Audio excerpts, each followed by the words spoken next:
Something I noticed about myself is that I tend to switch between two extremes. On one hand, I can be very reserved, keeping to myself, not saying too much. Then other times, I just say everything. This book is me opening up my heart and saying everything. It's real, it's raw, and it's unfiltered. This is the story of the most significant experiences of my life and how they relate to my journey walking with God. This is Peeling Off the Layers by David D'Antonio Jr.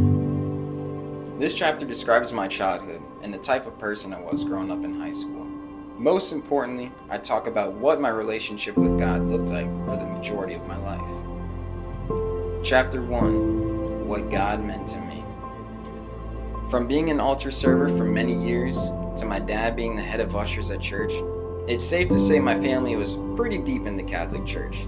Since I was a young child, I remember my dad always stressed the importance of going to church and making it to heaven. Therefore, we were faithful Catholics, attending Mass regularly and participating in the annual church traditions. Isn't that the correct path to heaven? That's what I believe. Considering these ideas were firmly taught since childhood, I always believed that God is real and Jesus is God. Romans 10:9 tells us, if you declare with your mouth Jesus is Lord and believe in your heart that God raised him from the dead, you will be saved. However, does that mean I was always saved? Here's the problem. I never had a deep relationship with God. I knew of God, but I did not walk with him. I believed Jesus rose from the dead, but my life did not reflect that. My heart was filled with lust, hatred, idolatry, jealousy, gossip, blasphemy, and more. In this chapter, I talk about significant events and critical seasons of life throughout college that drew me closer to God. More specifically, I highlight getting cut from the LSU band during my last year of college. Chapter 2. Drawn to the Lord. Fast forward to lunchtime, the director sent the list and I start driving to practice. A couple of minutes after leaving the house, I decided to double check the list just to make sure I actually made it. I scrolled through that entire list and did not see my name. My heart sank to my chest and I pulled over. Surely this must be a mistake. I scrolled up and down that list so many times you would have thought I lost my mind. While I'm halfway in denial, reality begins to settle in. I called my section leader and I told him I didn't see my name. He was very surprised and said he would talk to the band director.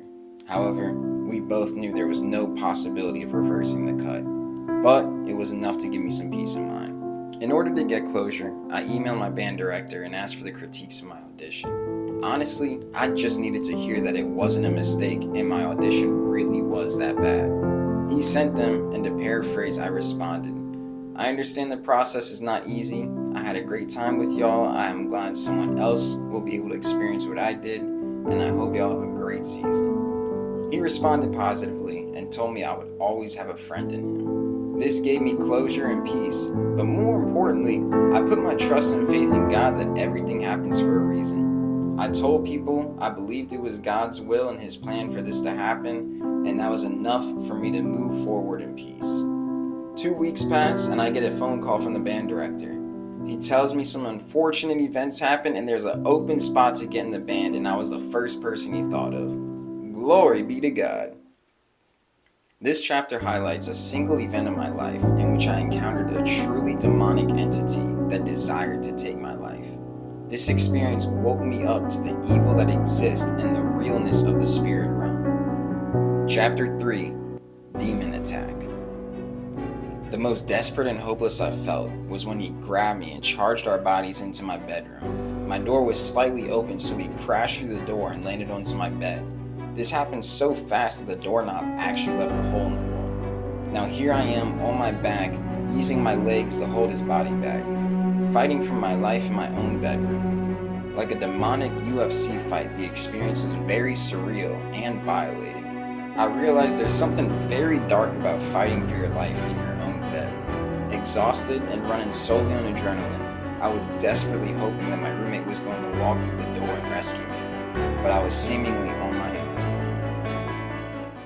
This chapter describes the months following the demon attack and highlights how I reduced my inner circle to only my girlfriend, my roommates, and my best friend. These changes were very critical to happen before God started transforming me from the inside out. Chapter 4, Isolation Time. Around Halloween time, I met a girl on a dating app called Bumble. She was a sweet, beautiful, and modest girl. We clicked on the app instantly, FaceTiming each other the same day we got in contact. The connection formed easily and naturally. Neither of us had to put on a fake face or act a certain way to attract each other. In fact, I felt so confident in our connection, I told her, I have a feeling we're going to be in each other's lives for a long time. Once we realized the mutual interest, we agreed to take things slow, and we plotted future date ideas such as roller skating, bowling, and playing Mario Kart. She was unique from any other girl I've dated or met before, in ways that's hard to put into words. The best way I could describe it was like God made her special, just for me. Early on, we had many dates at the library, where we both worked on our own projects, and it was a beautiful way to spend casual time together. We truly found happiness and companionship with each other, and we both felt like we've known each other for a long time. I recall studying for the CPA exam and looking across at her, wondering if she could possibly be my wife to experience the future I was trying to build through accounting. This chapter describes the series of changes that took place in my heart after I started reading the Bible for the first time and started taking my walk with God more seriously. Chapter 5, Change of Appetite. After receiving the Bible from Chris, it took me a couple of weeks to pick it up and start reading. I may not have understood everything I was reading, but I experienced a sense of peace and spiritual fulfillment that was new to me. What I realized is that we all have a spiritual void in our hearts that desires God's presence and a relationship with Him. This is because we are composed of a soul, spirit, and body, aka our flesh. Our soul is composed of our mind, will, and emotions. However, our spirit comes from heaven, and that is what craves the presence of God.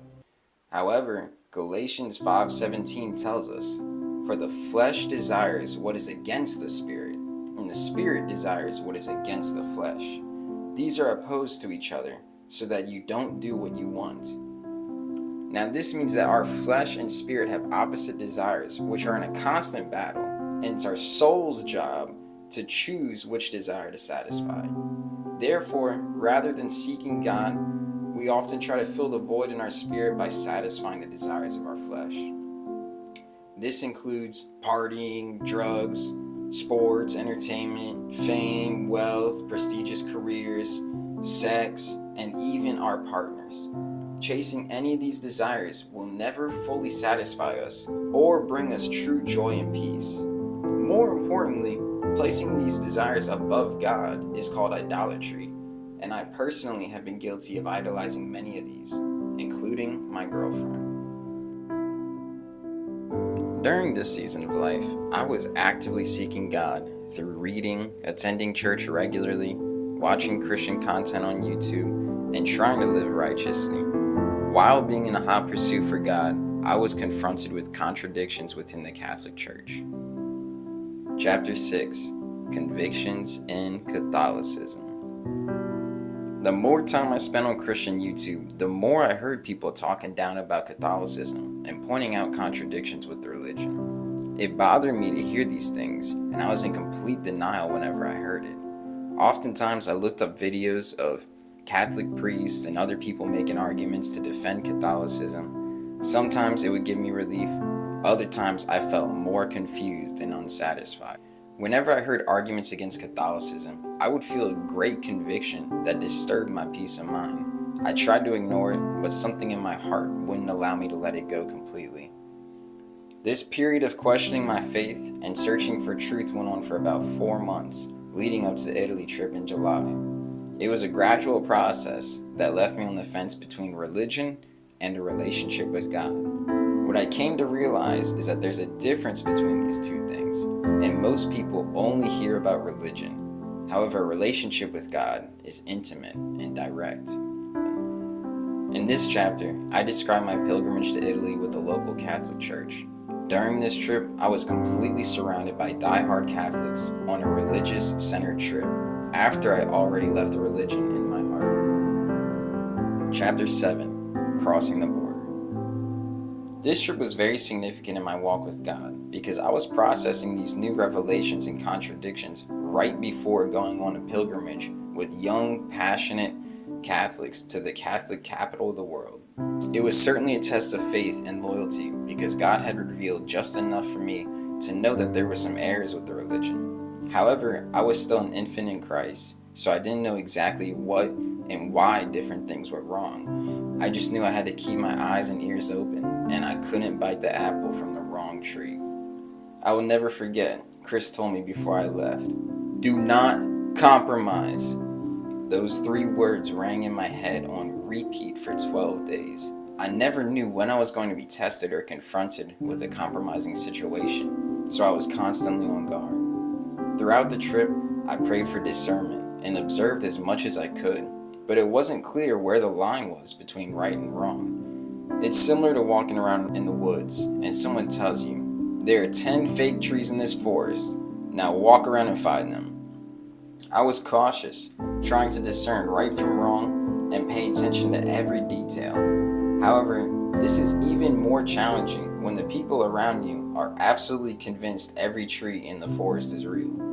Realizing my belief system was different than everyone else, I felt completely set apart and like an undercover spy this entire trip. The more the trip went on, the more this double-minded feeling drained my spirit and wore me out. Yo, what's good, y'all? This is Peeling Off the Layers by David D'Antonio Jr. My journey walking with God. Y'all, I encourage y'all to stay connected with us. I also encourage y'all to get this book, y'all. It's very, very deep and vulnerable, and it'll be releasing soon, December 2024, in Amazon and in person, so you can get it either way. Y'all, to aid your growth in the Lord, visit our YouTube channel at ETD TV. If you would like to support the ministry, you can Cashapp us or Venmo us, and you can also contact us by email below. And for more information, follow the IG. Y'all, God bless y'all. I love y'all. Peace out.